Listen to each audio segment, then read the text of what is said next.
In out of the Supreme Court asking as petitioners urge the court to stick to a proper implementation of the ABC rules instead of ordering removal of dogs from streets. Hearing the stray dogs matter, the Supreme Court today has said that it's not possible to know in what mood a dog is in. It was senior advocate Kapil Sibal representing the petitioners saying during the hearing that if one treats animals with empathy, they won't attack. The court said no one can read the animal's behavior when he's in a mood to bite. To know more on this, we have Nupur, my colleague, joining us. Nupur, take us through what's happened in court today. Of course, emphasizing that prevention is key, as identifying dangerous dogs by behavior alone is impossible, is what's been said in court.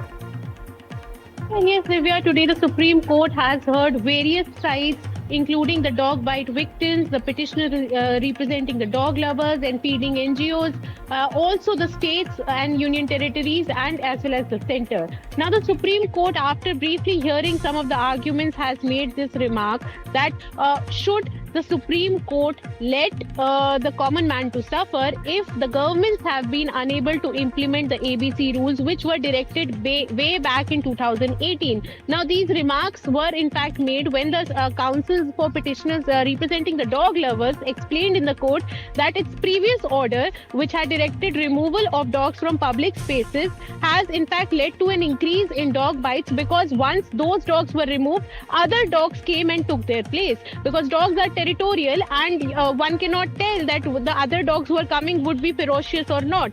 So they were telling the practical and in fact they claimed that other countries who have properly implemented sterilization and vaccination, the population of stray dogs has come down. And in fact, state of Uttar Pradesh example was also cited by Kapil Sibal, where he said that the population of stray dogs have come down over the years after the ABC rules were properly implemented. But the Supreme Court said that what about the citizens at large, and one cannot in fact read the minds of the dog that today it's in a good mood or not, and will it bite me or not. And in fact, it also cited instances of judges suffering from dog bites, as senior citizens suffering from dog bites, and said that dogs do not have place in public spaces and they should be removed from public spaces. This is a briefly exchange that took place.